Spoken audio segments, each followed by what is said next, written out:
ایک باپ کی اپنے بیٹے کو نصیحت۔ نمبر 1، سگریٹ نوشی سے بچو۔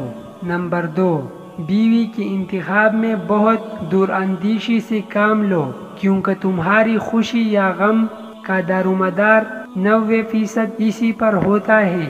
نمبر 3، بہت سستی چیزیں مت خریدو۔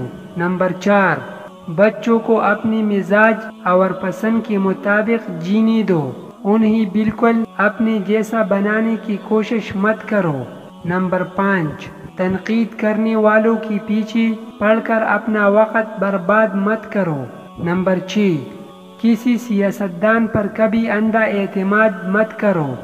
نمبر 7، جب کسی سے گاڑی ادھار لو تو فوراً تیل بھر کر ہی واپس کرو۔ نمبر 8، موبائل کہیں تمہاری زندگی کی خوبصورت لمحات میں خلل انداز نہ ہو، کیونکہ موبائل تمہارے اپنے راحت و سکون کے لیے ہے، نہ کہ دوسری کی۔ نمبر 9، کام مکمل کرنے سے پہلے مزدوری نہ دو۔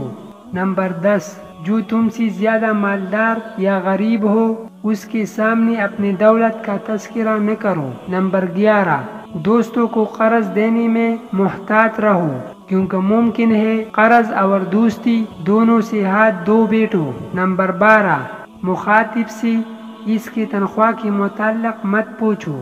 نمبر 13، ہر چیز لکھ لیا کرو، اپنے دماغ پر ہمیشہ بھروسہ مت کرو۔ نمبر 14، بچے کو سزا اس کی جرم کے مطابق دو۔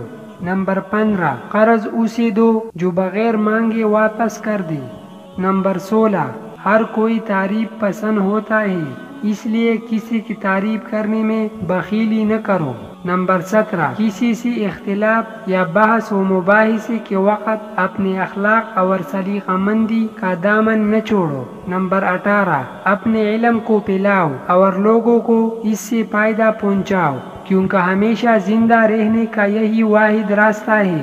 نمبر 19، اپنے ذاتی یا مالی تفصیلات کا اظہار بقدر ضرورت ہی کرو۔ نمبر 20، اگر کوئی تمہاری دوست کی تعریف کرے تو اپنے دوست سے ضرور اس کا ذکر کرو۔ نمبر 21، اگر کوئی تمہارے ساتھ بدسلوکی کرے تو تم اس کے بچے کے ساتھ احسان کر کے اسے سبق سکھاؤ۔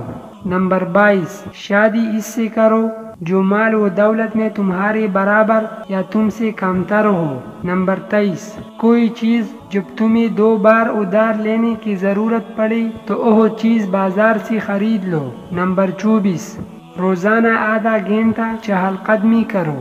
نمبر 25، تمہاری گھڑی وقت سے 5 منٹ آگے رہنی چاہیے۔ نمبر 26، تسنا اور بناوٹ سے دور رہو۔ نمبر 27، معمولی چیزوں میں بحث و تکرار مت کرو۔ نمبر 28، جہاں بھی رہو وہاں اپنا اچھا اثر چھوڑنے کی کوشش کرو۔ وظننت أنا أني بذلك حزت غنى فوجدت أني خاسر فتلك مظاهر